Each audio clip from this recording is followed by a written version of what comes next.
I'm gonna play a game or make a parody, or maybe just a new video. It's Rivero.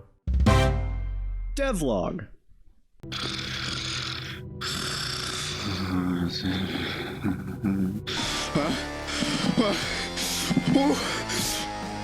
Ooh, I can't do a normal intro. Recap time. Last time, we made a block-out village of the cave area, and made 2 working items, the vine grapple and the gem shield. I also attempted to make animations the wrong way, but we'll get into that later. Last time, I said I wanted to make an enemy and sword attacks, and I did this and more. Obviously, I'm gonna need a sword if I'm gonna make attacking mechanics, so let's get inspired. Not sure if I've mentioned this before, but Pinterest is a really good place to find concept art. Here's some beautiful concept designs. And here's my concept art. I want to know, is it even concept art if I'm just taking pictures and cutting them and putting them to my art? Next up is the modeling phase. I started off with the blade, which I already had some experience making in my freshman year of college, where I made the Master Sword. Let's take a look at that real quick. No.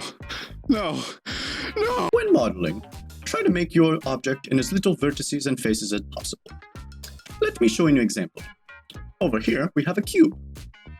And here is a bad cube. Adding these edges does absolutely nothing to the model, other than increase its performance. For something such as this, it is not a big deal.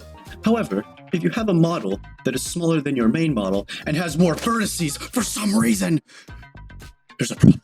Everyone starts somewhere, it's fine. It's a thing called optimization. I didn't understand that at the time. What am I doing? The sword. Here we have the blade. Now let's add some details. Simple. I hope you learned something from this. For those that know, ignore the outliner.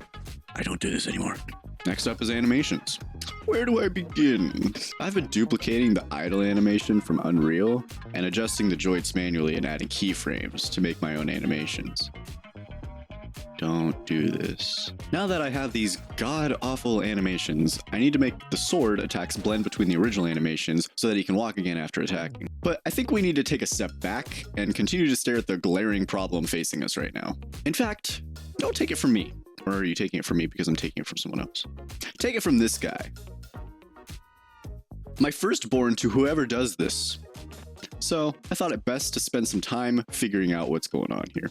First, I imported the mannequin and rig into Maya. Unfortunately, this does not come with controllers to move the rig, and I could move the rig itself, but that's bad practice. It's also kind of similar to what I was doing before. And we know the saying, as long as it works. No, we do not do that here.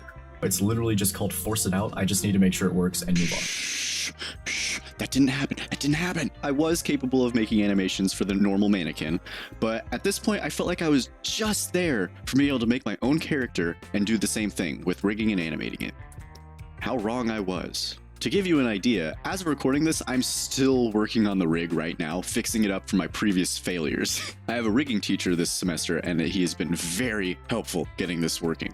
So attempt like 5 of making the main character again. I went through video after video after video after video after video after video after video after video after video after video, and finally I ended up with this. I saved a new file for each major process so I can always go back to a step and figure out what I did. We have the torso, arm and leg, connected arms, connected legs, hands, feet, final body, head, lips, details, nose, ears, and the full character mesh. Finally, I have a decent model. Now for the hard part, the face.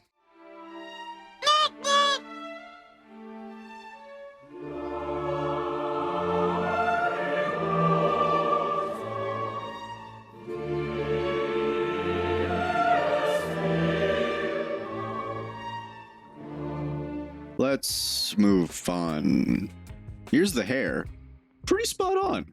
Let's take a look at the front. Maybe it's a little bit better. Oh my god! This is what my character could have looked like if I had given up earlier. Get it off. Let's go to the next thing. No, that just looks like an alien, which is kind of what he looks like in the end. Oh, thank god we almost have a normal, semi-accurate face now. This is pretty much what I went with. He still looks a little weird, but he's better than that. And there we have it. A decent main character. His name is Sylvan. I gave him a sweater. It sounds exactly the same thing. I gave the worm a sweater. We got a main character. Now let's import him into the game. Not so fast. We're not even close to done. As I mentioned before, the next step is rigging so that we can actually animate him. Rigging is a process. I used the group of tutorials from Academy Phoenix Plus, but let me warn you, while this is still a good introduction to a ton of things, there's still a whole lot more that it doesn't teach, which becomes problematic later, especially for game design specifically, since I think this is mainly geared towards animation or like video recording type stuff. Hence why I'm redoing this with my teacher. Here's a quick list of only some of the things he noticed wrong. So yeah, it's again like that. Don't take it from me, take it from the people I'm talking to. I'm just relaying the info and I want it to be trustworthy. It's kind of like a news source where you want it to be credible, you know? Moving on, here's some progress shots of the rig process. It's difficult for me to get through this part because a lot of what I say to explain to myself what I did was wrong, and it's kind of hard to separate the correct parts from it. So let me just skip to the part that made me the most angry, and I'm not even going to be using in the end. Blend shapes. In the tutorial, blend shapes were being used to make face reactions that you could switch between. These are all the different reactions. It would take these meshes and then apply them to the character, but then the rotating head freaks out because it's trying to apply the mesh where it was or something like that. Basically, the body was going back to its natural state because of the blend shapes, instead of the blend shapes only affecting the face itself, if none of the blend shapes are active. My life is but if none of them are active, it just tries to reset. The face blends, but it also blends the entire body, which is very good. That makes sense. The reason I'm pointing this out is because, one, the solution is literally in a 5-minute video, and it just gets right to the point, which is very nice. All you do is reorder the attributes here, and there's a specific window you have to open up to do that, which is kind of annoying. The other reason I hate this is because the tutorial with Academy Phoenix Plus doesn't go over this, and it's clearly the same issue that I'm having, and it's never addressed in the video. They never activate a blend shape and rotate the neck in any of the videos, so I know it's a problem with theirs, but they don't show it. That's called gaslighting. I don't actually know if that's called gaslighting, don't. Is it? Manipulate someone by psychological means to question their own sanity. I don't know when you put it like that. There's a reason I don't make tutorials. Multiple, in fact. One, I simply don't like teaching people to begin with, especially like entire concepts that have so many different branches of like expanding knowledge. Two, I'm definitely afraid of making a mistake that's super important to the video and people questioning what's going on in the comments. Three, I'm definitely afraid of people commenting stuff that they're having issues with and me not being able to figure it out because I want to make sure it all works, but if someone's isn't working, then I gotta figure it out and that takes time out of my life. Four, as I'm saying, it's time consuming and I want to make stuff, not teach. Next is clothes.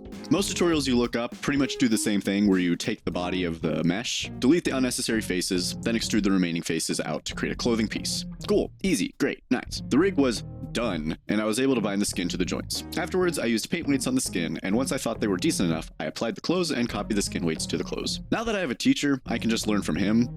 But for all those of you out there who don't know where to start, don't follow anything that doesn't include the words delta mush. That thing basically helps with preventing noodle arms, such as this, and instead morphs it properly. Also, paint weights suck. I don't even have the time or energy to explain why, so we're just gonna move on. We're still not done talking about the character. Don't you dare skip ahead in the video where I nicely added a bookmark to the next part of the steps. I still don't really understand everything fully, because there's probably a way to do this, but make sure your character model is fully completed before you start rigging and animating it. This includes an extra step I personally have to do as far as I know, the smooth mesh preview. That doesn't export to Unreal once you bind the skeleton to the character itself. Why? I don't know. Normally you'd select this setting that would export it as a smooth mesh preview to Unreal, but for some reason that doesn't work, like I said. So once you have your finished model, make sure you go up here and select Convert Smooth Mesh Preview into Subdivisions, and then make sure to delete the history. This makes it so that you don't have to use the 3-view mode anymore, and it will still apply the smooth view. If you hit 3-view mode again from right now, it'll smooth it even more, which you do not need, I promise. Don't do it. We do not need to go further beyond in this situation. This is enough vertices. It's finally imported, thank God. Look at him. He exists. He is there. Look at him go. Animations. Let's make this short and sweet. I add keyframes using control curves instead of the crap I was doing in Unreal before, and then export said animations and import them into Unreal. I spent a lot of time replacing the mannequin and its animations with my own personal ones, and voila! I finally have my own personal original character in my game. Just to show them off, here's the animations I used at the time, just because I'll probably be updating them eventually, so nice to see where I started.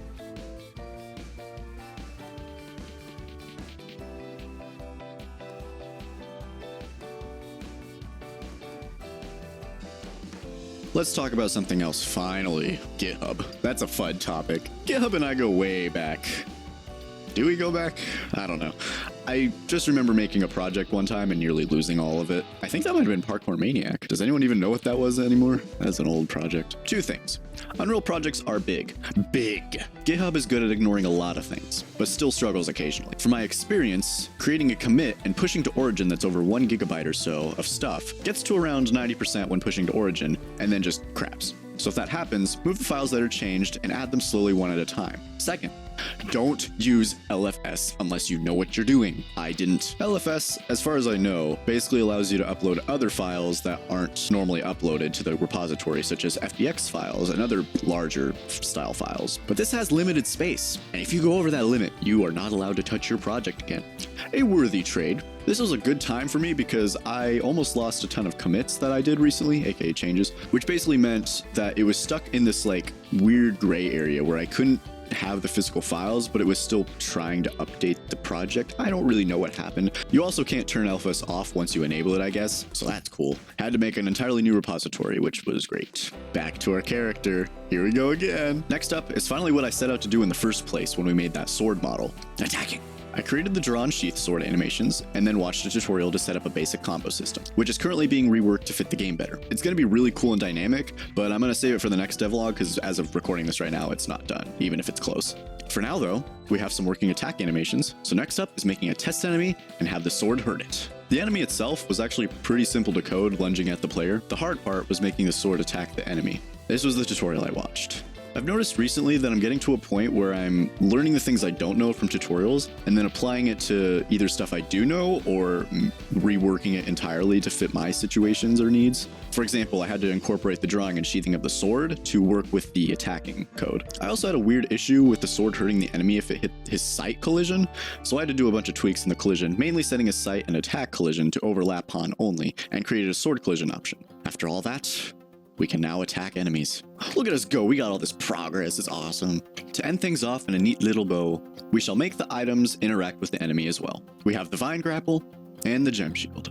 During all of this, I've also been making a lot of unrelated changes, so I've decided to go into all the etc. right here.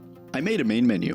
It's very bare bones, but it has a bunch of working settings and options. I also did the same thing in game with the pause menu. The UI features volume sliders, graphics changes, and keybind changes area. The keybinds was a lot more work than I was expecting. Unreal just has a button for it that gets the keybind. Next up was a saving feature that remembers what key it's set to. Basically the key is changed, but the UI doesn't update to the next one, so I have to run a manual check at the start of the game to make sure it's updated. The other big thing was duplicate keybinds. I made it so if there's a duplicate, the one that you set stays and the previous keybind gets unbinded. This took a lot of coding, pretty much all of it being my own because I couldn't find any tutorials. I even condensed it pretty neatly, I think, and I'm quite proud of it. First, you get the keybind, get each keybind that's not itself and compares it. If they are the same, it removes the duplicate and gives a warning. And once the loop completes, it removes its previous keybind and changes it to what you chose. Let's talk about the character again. A small detail I did before beginning to attempt a new rig is rework the character's face a bit, mainly the nose so it looks a bit better.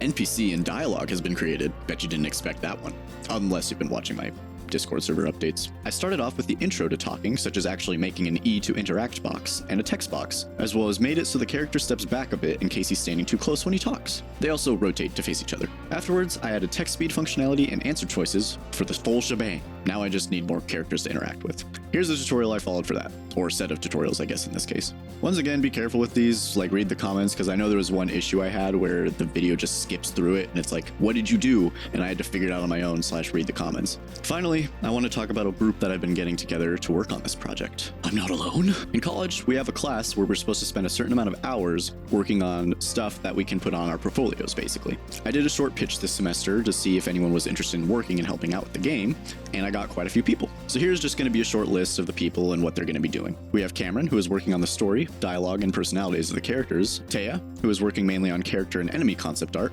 Talia, who is in charge of animations, mainly for the main character as of right now. Zach, who will be making the 3D enemy and character models, as well as maybe some particles and adjustments to the character controls. Levi, who is working on cutscenes and other video-related things. Tyler, who is working on 3D modeling and working a little bit on the coding side. Summer, who is currently working on the 2D forest location concept art. And Chloe, who is working on world-based 3D models to add detail to the world. And that's all my progress so far. Yes, this video is basically mainly about making my main character, but that whole process is an incredibly huge step. I won't go over it for any of the other characters I make unless there's something noteworthy, like learning it all again in Blender. Oh god, I hope not. We also, of course, got a lot of other things, such as the dialogue and main menu and all those things, and it feels like we're making some pretty decent progress. The goal for the next devlog is to hopefully start working on a block out for the Forest Village. Next devlog is either going to be amazing or terrible. Other goals include getting the new sword attacking implemented, and once the forest block out is done, I hope to begin working on the actual story of the game. Oh boy, the continuity part is starting. That probably means I'm going to have to learn how to save and quit a game for the 5th time because I keep forgetting and I don't know how to do it right and it's scary and I don't understand all the file saving and all that stuff. Maybe this is the time I figure it out finally. Wish me luck, and hope you enjoyed, and stay tuned for the next one in 3 months or so.